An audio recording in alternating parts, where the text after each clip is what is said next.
Hi YouTube. Today I would like to discuss a book my brother bought me in China. It will be an addition to my political documents collection. I made a separate video on that. And so yeah, we'll discuss it. This is Quotations from Chairman Mao Zedong, also known as The Little Red Book. The second best-selling book of all time, from what I'm told, on the internet. And first, let's discuss the superficial. I love little books, pocket books. They fit in your pocket, and then you can read on the road.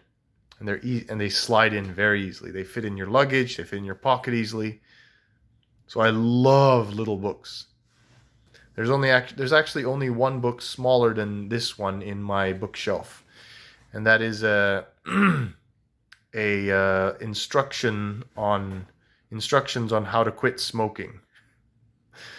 I never smoked in my life though, so it's a little weird I have it. Anyway, what do I think about this book?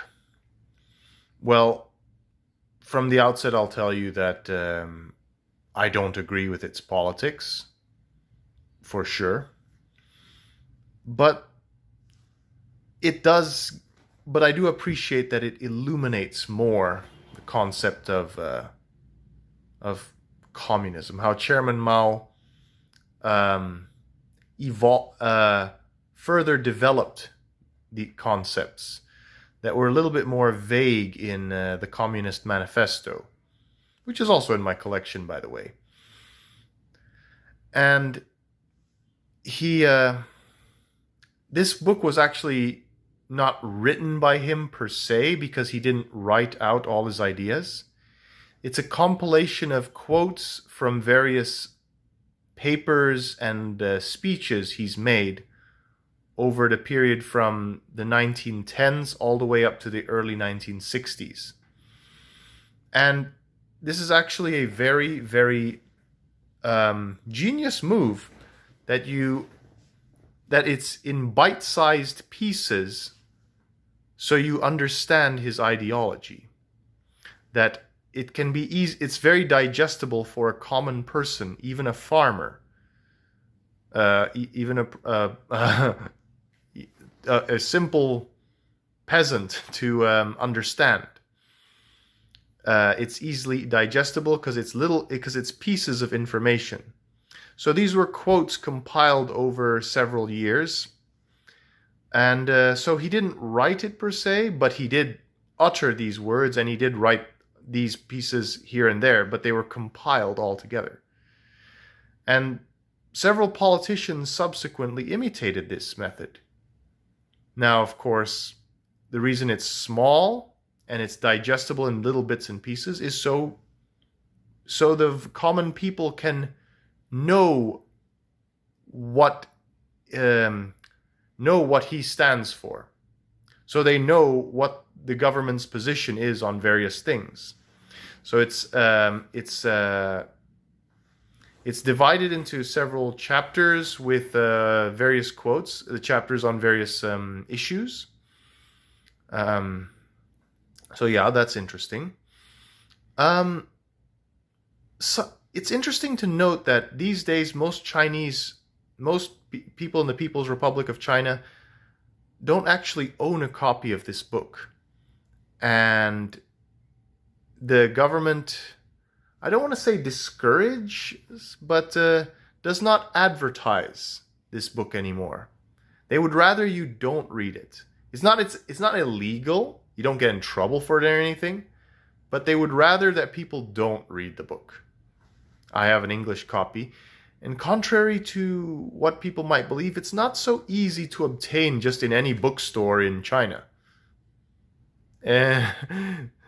Because the government actually doesn't want its common citizens to read the book because of subsequent economic reforms.